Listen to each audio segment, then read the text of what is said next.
श्री सीताराम।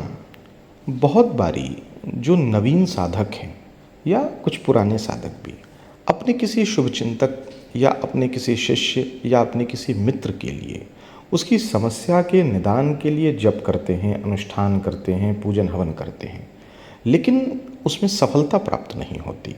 यहाँ सफलता का आशय है कि जिस उद्देश्य को लेकर के उस जप अनुष्ठान को किया जा रहा है वो उद्देश्य सफल नहीं होता है।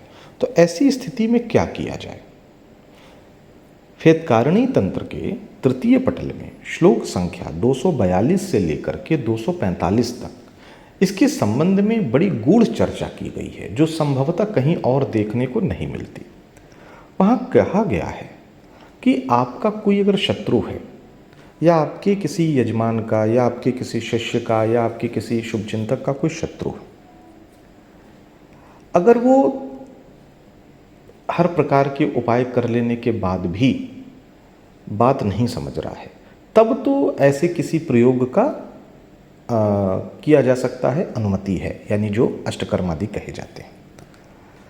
लेकिन अगर आपके जो प्रतिद्वंदी हैं, शत्रु हैं, उनका कर्म या भाग्य इतना मजबूत है कि आपका अनुष्ठान उस पर काम नहीं कर रहा है, तो उसी अनुष्ठान को 2 बार या 3 बार करें। यानी मान लीजिए आपका किसी व्यक्ति से मुकदमा चल रहा है या आपके किसी जानने वाले का, आपके किसी यजमान का, आपके किसी शिष्य का किसी से मुकदमा चल रहा है, या आपका कोई शिष्य बहुत लंबे समय से बीमार है, आपने उसके लिए अनुष्ठान किया और अनुष्ठान से बात नहीं बनी। यहाँ ध्यान देना, अनुष्ठान जबकि सारे नियमों का पालन अनिवार्य हो, लेकिन काम नहीं बना तो 2 बार कर ले, तीसरी बार भी कर ले। लेकिन अगर 3 बार में किसी अनुष्ठान का सामान्य तौर पर कुछ भी फल नहीं आ रहा है, या जो जिसके लिए आप कर रहे हैं उसका प्रबल दुर्भाग्य या किसी देवी या देवता के कोपवश जो लगभग नष्ट सा हो गया, यानी लगभग सब कुछ खत्म हो गया है, तो ऐसे व्यक्ति के लिए तंत्र शास्त्र कहता है कि कोई पुष्टि कर्म या संपत्ति प्रदान करने वाला कर्म न करें। और अगर आप ऐसे अपने जानने वाले को मना भी करते हैं तो इसमें आपको कोई दोष नहीं लगता, नहीं तो कर्म बार बार असफल होगा और करने वाला हंसी का उपहास का पात्र बन जाएगा।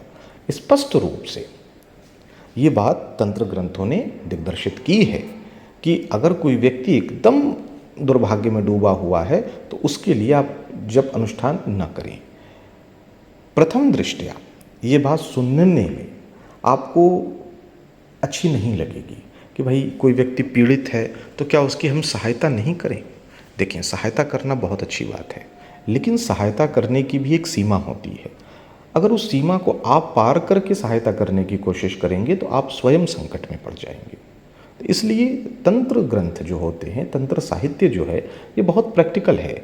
जीवन के बहुत विविध क्षेत्रों में उनका बहुत गहराई से अनुभव है, इसलिए इस बातों का ध्यान रखना चाहिए। सीताराम।